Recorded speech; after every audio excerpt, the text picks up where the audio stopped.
Good morning, everybody. Derek Sheridan from Rust Belt Basketball Coaches Network. We just took a question in regards to the Will Rey advertisement video that I sent out yesterday, where I stated if you want to learn the best zone offense attacks, talk to a coach who almost strictly utilizes or has a zone that is known throughout his or her area or even state, but it's their predominant defense and they've had a ton of success utilizing it. And they will be able to tell you the best zone offenses or best zone quick hitters to utilize as they see the best of the best. Now, when I say the best zones, I'm not talking about your standard 7-Eleven stand with your hands up, as Don Meyer used to say. I'm talking about those zones that are increasingly impossible. It seems impossible at times to crack the shell, so to say. So, to give you some examples, if you're from Indiana, Jerry Baumholt's legendary Zorro 122.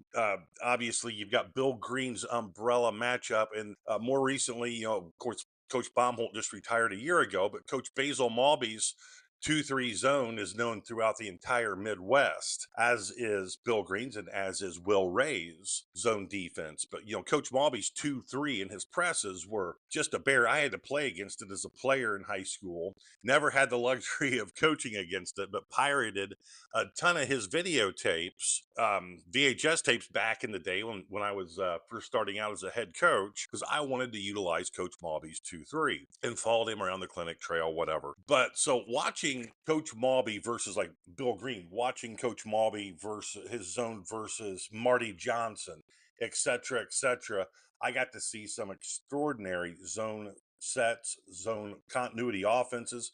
I talked to some of his assistants, Coach McCauley, who was at Noblesville. He lent a lot of great insight on zone offense against Coach Malby's zone. Yeah, Ohio guys, Dave Boyce, his 113. When he was coaching with Brent Schaefer and those two mastermind, kind of a hybrid between Bob Huggins' 113 and Bill Green's umbrella. I had to coach against that for a lot of years, and man, that's a tough zone to crack. The ball pressure in that thing was just off the rails. But when I first moved here, watching a lot of established coaches like Tyson McLaughlin, who's at Ottawa Glandorf, watching him my first year at Maumee, how he operated against that 113. Coach Rick Van Meter's another one down in Southern Ohio with his 113. He's retired now, but being on his bench, which was a luxury, but seeing how Doug Stuyvesant, when he was at Logan Elm, comes to mind, how those guys attacked our 113 gave me a lot of insight on how to operate against Coach Boyce or Coach Schaefer's 113. So my point in saying all this is it's just like pressing. If you need a good press offense, if you're not satisfied with how you execute against a press, talk to a coach who presses a lot, who hangs his or her hat on pressing, and they will be able to show you the best ways to break a press as they see it every night. They employ it every night, so they see the best of the best. Great coaches aren't just going to come out against a zone where you have to reverse the ball a lot, where you've got to do some unconventional things to crack the nut, so to speak. It's the same against pressing. They're going to come out with some unconventional ideas, mechanisms, some unconventional tactics, if you will, on how to combat these things successfully. And that's where you learn. And those are the kind of people that we try to attract to speak to us on our Basketball Nexus website productions. So coming up, we got Will Rey tomorrow, October 1st at 8 p.m. Eastern Standard Time, and he's going to do just that. He's going to talk to us about the best zone offenses he has had to face and what he has stolen over his 40 plus year career in regards to zone offense. So, this is going to be a special learning experience for members of the Basketball Nexus website. If you can't join us, it's fine. It'll be posted in the near future. I am running a little bit behind on editing, but I will get it up I promise.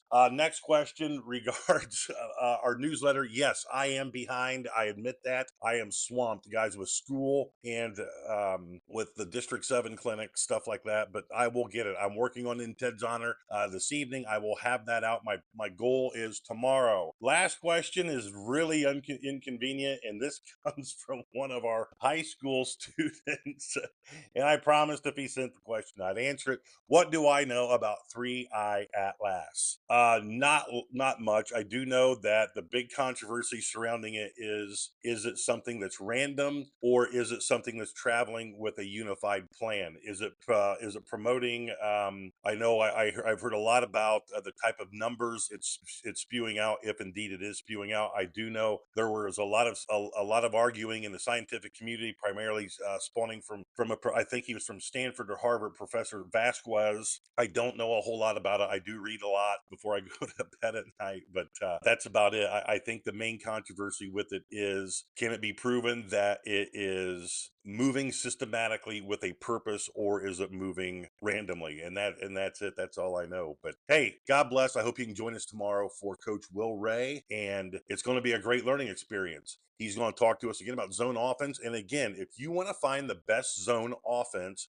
the best zone quick hitters, talk to guys like Will Rey, Basil Malby, Jerry Baumholt, Dave Boyce, Brent Schaefer. Talk to those guys. They are the ones who know. And again, it's the same with pressing, anything. Hey, God bless. Have a great Tuesday. We're one more step up of that hill until Friday. God bless, folks.